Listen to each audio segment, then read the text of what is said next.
So what is an avalanche? So avalanche, as you see in this picture, it is rapid flow of snow down on sloping surface. They are triggered in starting zones. So zones we will see in the next picture. So they are triggered in the starting zone. They form gravity current. They are mainly triggered by noise, shouting, seismic activity, explosion, snowmobiler, etc.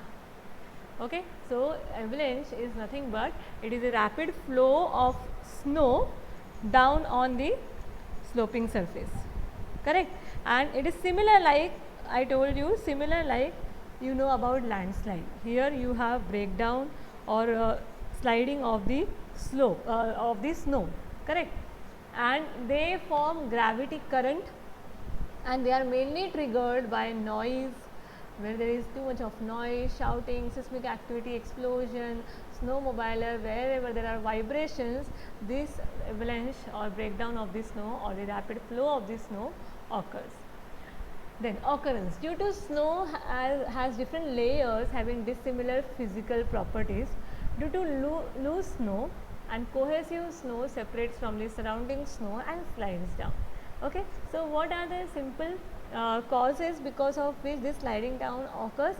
Due to as snow has different layers having dissimilar physical properties, right? You will never see the snow formation completely uniform. The layers are formed above each other and they have distinct physical property. Okay, so that is why, that is also the reason, since it is not a uniform structure. This snow formed in a particular area is formed because of the deposition of the different layers of the snow, and those layers are distinct from each other and they have dissimilar physical properties.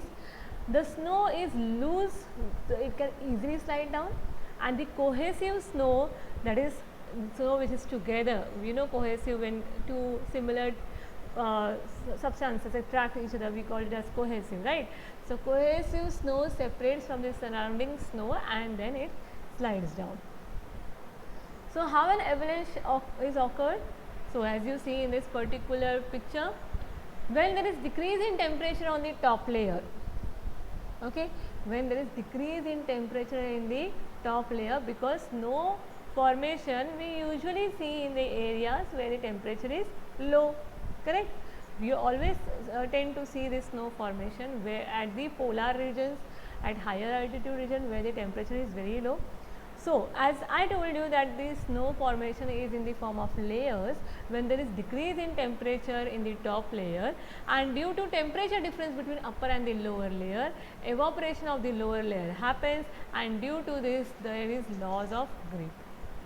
Okay, the atmospheric temperature is very cold, correct, and that is why the snow formation happens, correct. But since the atmospheric temperature is very low, the upper layer will get freeze, that is that will be having very low temperature, but the bottom layers, okay, will be slightly having higher temperature than the upper layer, and that is why the bottom layers will melt, and which will trigger to sliding of the snow layer. Okay. Then anatomy of avalanche, the how it looks. So like I told you, starting zone, from where it tends to start, track, the path that is follows to slide down, and this is the run out zone, okay, from where it flows, okay, that is the run out zone. So an avalanche has three main parts. Starting zone is the most volatile area of a slope where unstable snow can fracture from the surrounding snow cover and begin to slide. From where this breakage of the layer, breakage of the snow happens, that is called the starting zone. Then avalanche track is the path or the channel, okay, path or the channel that an avalanche follows as it goes down the hill, down the slope, okay. And the run out zone is where the snow and the debris finally come to a stop. Similarly, this is also the location of deposition zone where the snow and the debris pile the highest, okay. So this is the run out zone, okay. Along with the debris, all the snow will get collected in that particular area, okay. So that is called the run out zone, okay. Then formation of avalanche, okay. So terrain. For formation of this avalanche, that is for occurrence of this avalanche, what are the major factors that play important role? Terrain. When there is snow, it requires slope shallow enough for snow to accumulate, but steep enough to accelerate the slope, correct?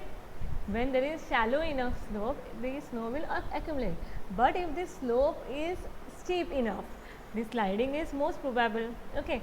Then angle of the slope that can hold the snow is called the angle of repose. The slope angle that can allow moving the snow to accelerate depends upon variety of factors such as snow's shear strength and the configuration of the layers and interlayer interfaces, okay. So, one is the terrain which is responsible for avalanche, but how the terrain how it is responsible. For example, if it is a shallow slope, the probability is less of avalanche, snow will accumulate, but if there is a steep slope, the probability of the avalanche is more, the probability of sliding down of the snow is more. Angle of the slope that can hold the snow is called the angle of repose, okay. So, that angle also plays an important role, but not just the angle, that angle will allow the acceleration, okay, that can hold the snow. If the angle is more, of course sliding will be more, but this sliding depends on variety of other factors, that is snow's shear strength, configuration of the layers, interlayer interfaces. The first thing that I just said, the configuration, how the layers, that is naturally done, no one is doing it manually, right. Laying of the layers is not done manually, that naturally happens, deposition and layer upon layer formation. So, if the configuration of the layer is not perfect, that is interlayer interfaces, the bonding is not that proper between the layers, between the different snow physical properties, so that will lead to sliding of the snow. Snowpack structure, it is the same snowpack structure in the sense the interlocking the structure by deposition of one layer upon other layer. Snowpack is composed of ground parallel layers that accumulate over the winter. Each layer contains ice grains that are representative of the distinct meteorological conditions during which the snow formed and was deposited, okay. So, the individual ice grain of the snow has distinct properties, and it depends upon in which condition, in which meteorological condition, in which temperature, in which climatic condition that particular snow was formed. And that is why we say that individual layer has individual physical properties, because those individual ice grains are different which form the snow, and they are formed because of the different meteorological conditions in which that snow was formed. For an avalanche to occur, it is necessary that a snowpack have a weak layer below a slab of cohesive snow. If there is a weak layer, of course avalanche is supposed to occur. Large angular snow particles are indicators of weak snow, because such crystals have fewer bonds per unit volume than small rounded crystals that pack tightly together, okay. So, bonding between the large angular snow crystals is less as compared to the small round crystals, and that is why, that is also snowpack structure is also one of the reason for avalanche to occur, okay. Then weather conditions. Mild winter weather will promote the settlement and stabilization of the snowpack, and conversely very cold, windy or hot weather will weaken the snowpack, correct. Then a rapid rise in temperature above the freezing point of water may cause avalanche formation. Snowstorms and rainstorms are important contributors to avalanche danger. So, this you know, not too much cold and not too much high temperature. Like I just told you, if the temperature is too cold, okay, the upper layer will receive the low temperature, but bottom layers will not receive that high low temperature, and it will melt and leading to avalanche. And of course, if there is increase in the temperature more than the freezing point, of course melting of the snow, I mean that avalanche is supposed to occur. Snowstorms, rainstorms, okay, they are also the contributors because of which avalanche will occur. Most avalanche happen during or soon after a storm. Those are weak structures, weak layers interlock. So, it is supposed to form an avalanche when it is during a storm. Then, so just we had seen the different causes of avalanche, that is snowstorm and wind direction, heavy snowfall, human activities like we just saw. If there is too much of noise or some work going on, vibrations going on due to some work, so that also leads to avalanche. Vibration or movement, layers of the snow, steep slopes, warm temperature. So all these are the general causes of avalanche. So different types of avalanche, that is loose snow avalanche, complete slab avalanche. Okay, when there is loose snow sliding down, that is called the loose snow avalanche. Complete slab layer, that is sliding down. Okay, that is called the slab avalanche. See here. Okay, then when there is powdered snow, snow in the form of powder sliding down, that is called the powdered snow avalanche. And wet snow, that is melting of the snow when it happens, that is called the wet snow avalanche. Then effect of avalanche, of course avalanche is a disaster, so it has a lot of negative effect, damage to life and property which is nearby to it, flash floods. Okay, so immediate floods that happen following the avalanche. Okay, economic impact, utilities and communication.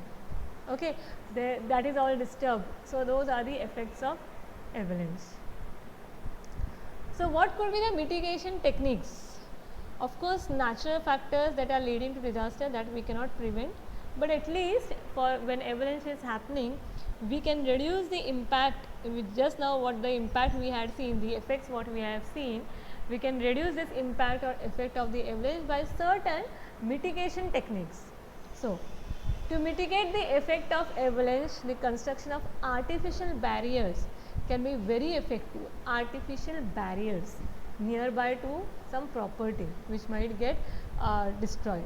So, to mitigate the effect of avalanche, the construction of artificial barriers can be very effective in reducing the avalanche damage. There are several types. One kind of barrier is snow net. Like you have seen the net on the this thing hillsides as well. When you go through the ghat section, when you travel through the ghat section, you must have seen the net that is installed over the rocks. Okay, so that there is no it can mitigate the sliding of the stones or the landslide. Correct. Same way you have this snow net, using a net strung between the poles that are anchored by the wires in addition to their foundation. These barriers are similar to those used for rock slides, just now what I said. Another type of barrier is rigid fence like structure, which is called the snow fence, and may be constructed of steel, wood or pre-stressed concrete. Okay. Usually they have gaps between the beams and are built perpendicular to the slope with reinforcing beams on the downhill side. I will show you the photo as well. Rigid barriers are often considered unsightly, especially when many rows must be built. See, the direct protection you can see here, you have a property but you have a barrier wall, so that anything, any snow that slides down will not affect the property. Similarly, you see here deflecting berm, a raised land to obstruct the line, avalanche that is formed. Here also you can see, okay, such a structure is made in order to form a barrier to the snow that is sliding down from this particular slope. See, wedge, steel splitting wedge, this wedge for this particular slope. Similarly, see here these obstructions. Also here the net is also installed over this slope. Similarly these barriers. These barriers, wherever you see these barriers, this is just for mitigating the impact of the avalanche. Okay. So that is okay. So our next disaster, that is the natural disaster, is sea level rise, which is the rising disaster. This you have heard it at many places, the sea level rise, and major important factor for the sea level rise is global warming. Correct? Because of the global warming, most of the glaciers are melting. Correct? So this we are hearing it from last so many years, because global warming is happening year by year and the temperature year by year is increasing, and that is why you can notice the sea level rise is a rising disaster. Not just our country, it is globally. The phenomenon is a globally disaster phenomenon which is rising at a very high pace. Okay, so what is sea level? The level of the sea surface used in reckoning the height of geographical features such as hills and as a barometric standard. Now what happens, every structure, every geographical structure, when you want to measure the height, we measure it from mean sea level, correct? We take this sea level as the reference point and then we measure it from the mean sea level, correct? There is an average mean sea level and then we consider it as a reference, and that standard we take it as reference to measure the height of other geographical structures everywhere, correct? And that is why whenever you are measuring the height, we say it above MSN, above mean sea level, correct? So what is mean sea level? Mean sea level is the average level of the surface of one or more of Earth's oceans from which height such as elevation may be measured. Okay.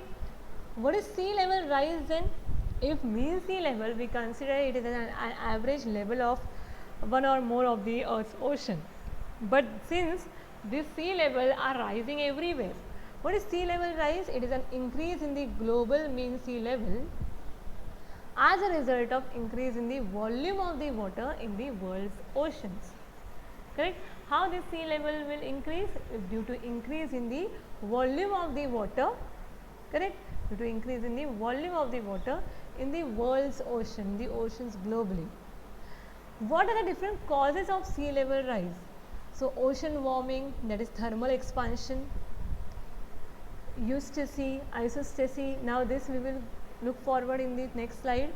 Melting of the glaciers in ice and ice sheets, decline in water storage on land, ice loss from Greenland and West Antarctica, global warming. So these are the various factors, causes of sea level rise.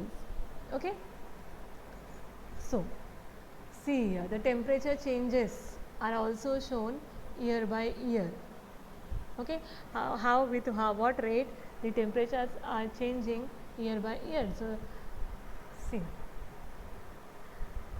ocean warming, the first thing that we had seen the cause, ocean warming, that is thermal expansion. Global warming not only causes the temperature on the land to increase, but also leads to increase in the sea water warming. Okay, so like I said you in the first introduction only, global warming is the major factor that is leading to this sea level rise. So global warming, that is heating of the globe, it does not cause just increase in the temperature of the land, it also leads to increase in the temperature of the sea water. This warming started mainly during the industrial evolution and intensified when more and more trees were being cut down. That are the reasons for global warming, correct? More of the urbanization and industrialization and more trees were cut down. Thermal expansion also affects the movement of hot and cold ocean currents around the globe, and even a slight shift in the direction and temperature of any major current can have large scale effect, especially on sea level rise. Due to this, the water expands and its volume increases. This leads to periodic rise in the sea level. So it is because of the temperature rise on this in the sea level as well, the water expands, its volume increases. Okay, there are different disturbances in the geographical conditions, and because of which there is rise in the sea level. Then eustasy or eustace. Now what is that? Any uniformly global change of sea level that may reflect a change in the quantity of water in the ocean, or a change in the shape and capacity of the ocean basin that results in change in sea level. Okay, so this is eustasy. So what is eustasy? When there is any global change of sea level. Okay, when you talk about global sea level, like we just said, average sea level. Okay, so if any uniformly global change in the sea level which is reflected in change in the quantity of the water in ocean, or change in the shape and capacity of the ocean basin that results in change in sea level. Any global change that is leading to the change in the water content in the ocean, in the shape of the basin, in the capacity of the basin, that is called the eustacy. Okay. Then what is isostasy? Changes in the earth's geology, inside structure. When you talk about earth's geology, it is the inside structure of the earth. The tectonic plates of the earth, like we just have seen about tectonic plates in the earthquake, in the volcanoes as well.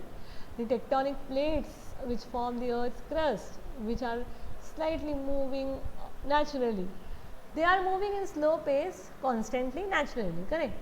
This changes in the structure of the earth and increases or decreases the height of the land above and below the sea level. So that is also one of the natural factor, that because of the movement of this tectonic structure, the earth's structure changes thereby according to how the tectonic plates move. So if earth's structure changes because of this tectonic plates movement, it would also lead to changes in the height of the land above and below the sea level. Okay. Then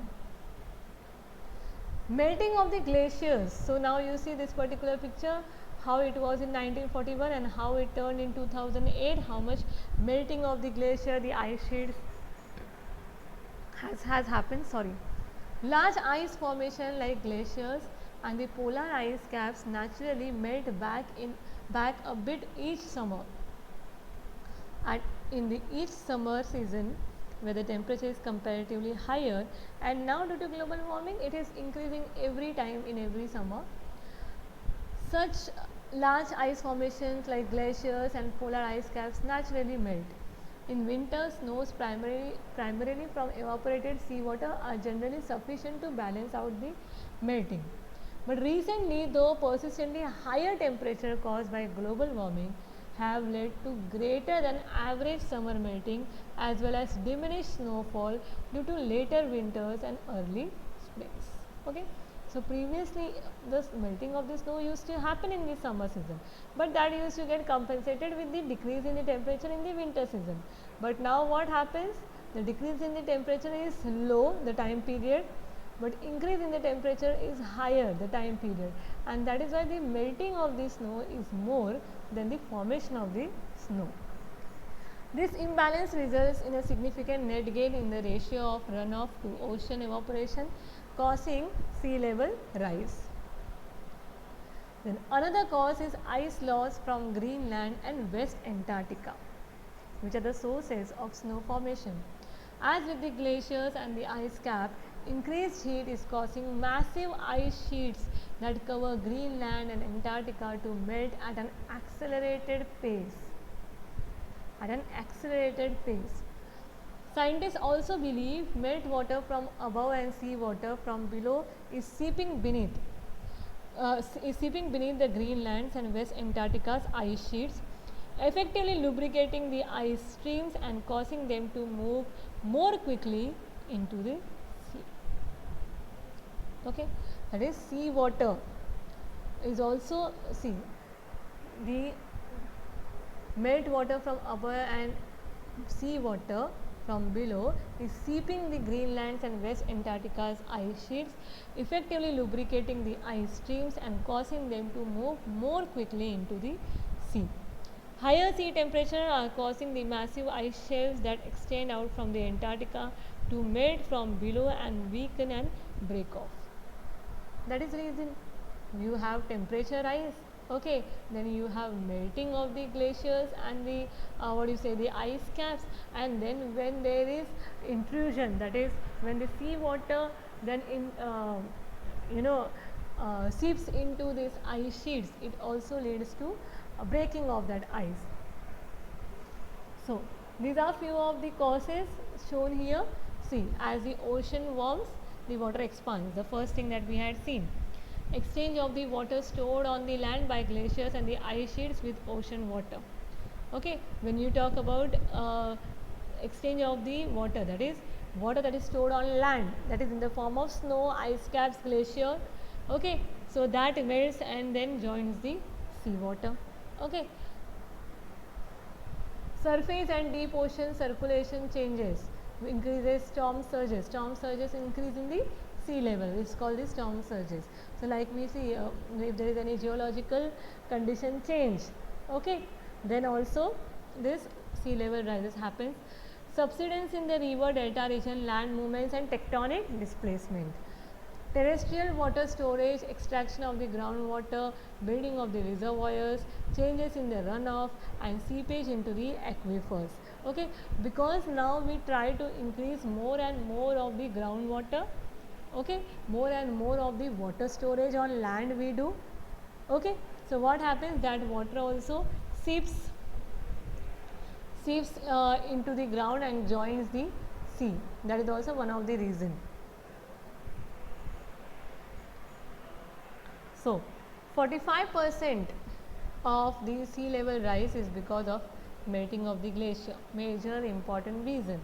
38% responsible is thermal expansion, 13% melting of Antarctic ice sheets and 4% is ice loss from the Greenland.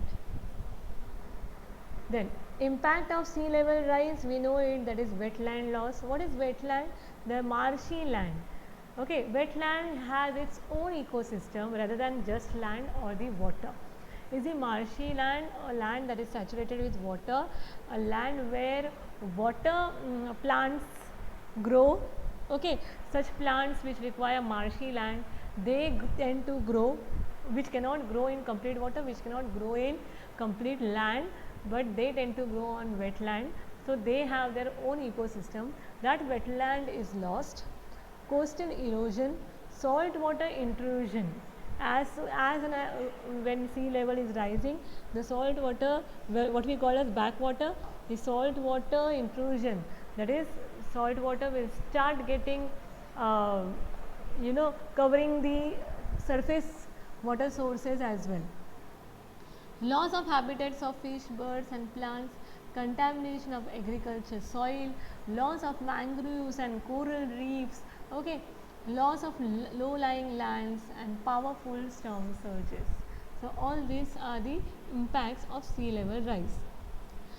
Then, what could be done in order to reduce that impact? You cannot immediately prevent the sea level rise. Some small steps but immediate steps at our level are required to reduce the global warming, okay, which can then lead to reducing the sea level rise to some extent. But till then, when there is sea level rise already happened, what are the mitigation factors, measures that can reduce the impact of the sea level rise, that we will see. IPCC framework, and they have given the adaptation strategies. Now, what is IPCC? IPCC is Intergovernmental Panel on Climate Change. Okay, so they have adopted a work plan for adaptive responses and strategies based on data regarding environmental, economic, social, cultural, legal, institutional, and financial implications. Okay, they have adopted some strategies which can help in dealing with the sea level rise, in reducing the impact of the sea level rise. Okay.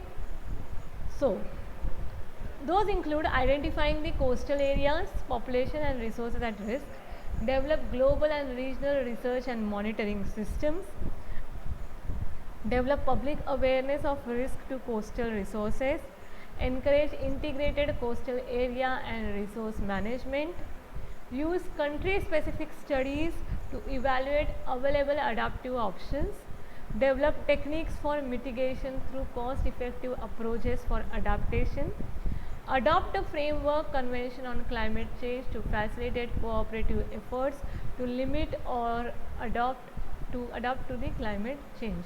So, these are general things given, okay, that how what way could be followed in order to mitigate the impact. Okay.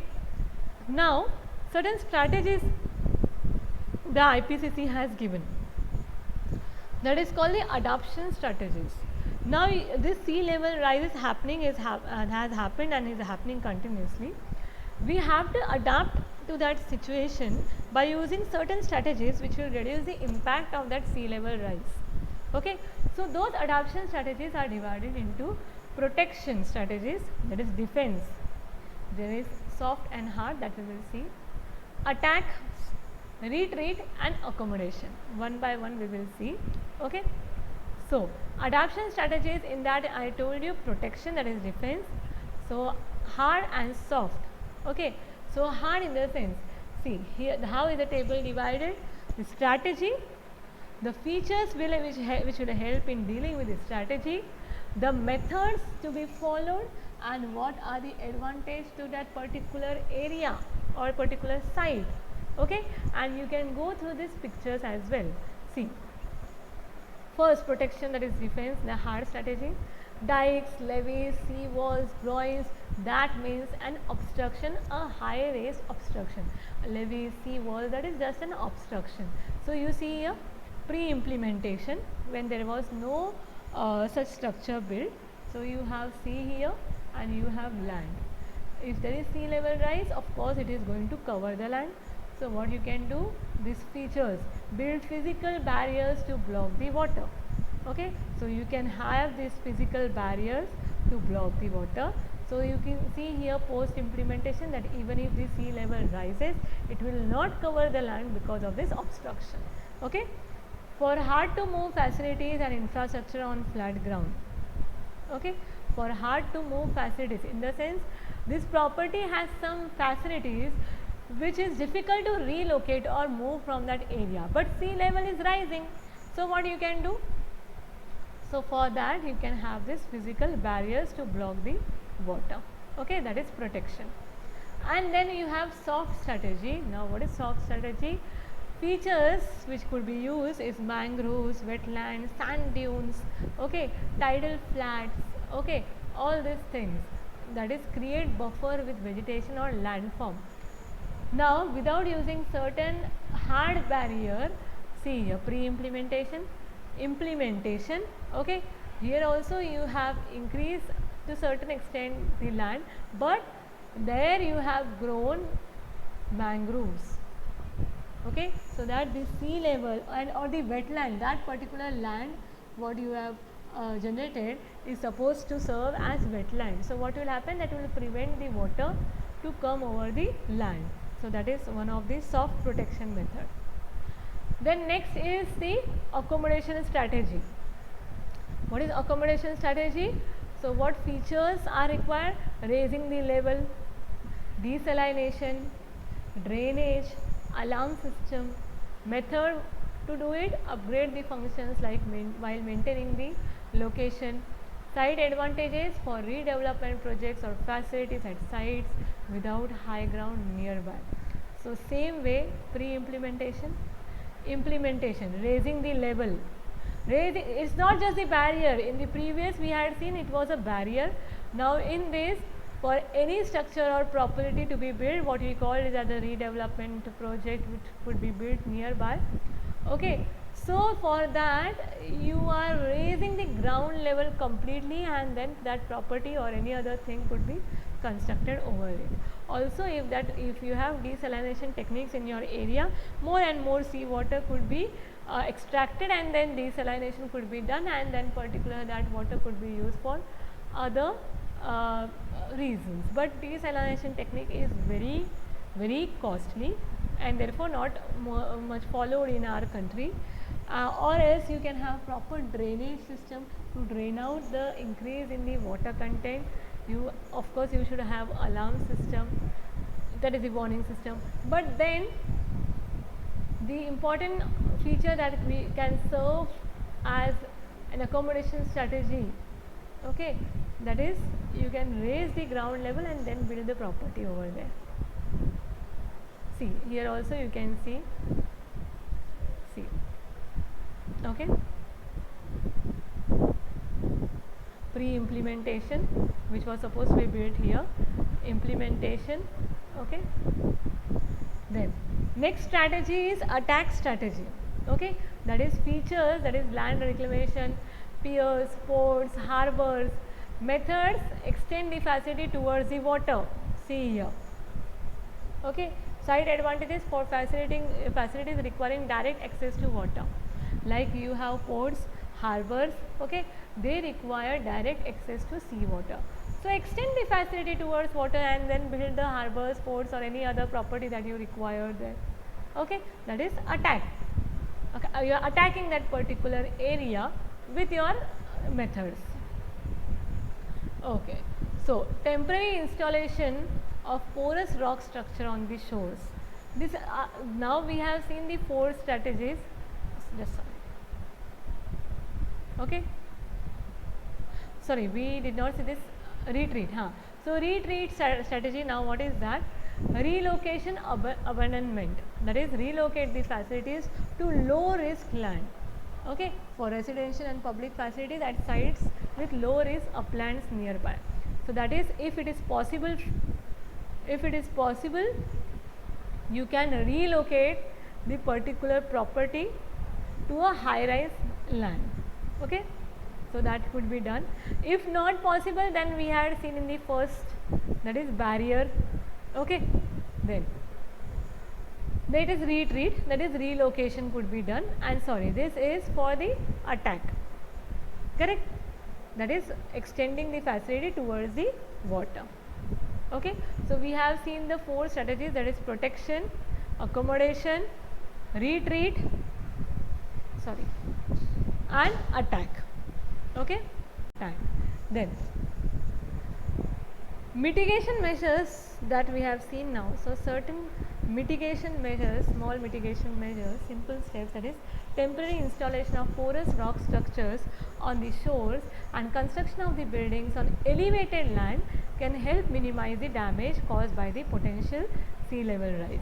Okay, the advantage of the elevation is very important, especially in the low lying areas if sea levels are increasing rapidly. That is all we can do in order to reduce the impact, that is elevation or some rock installation, barrier installation on the shore. Then the most important long term mitigation measure is to reduce our carbon footprint.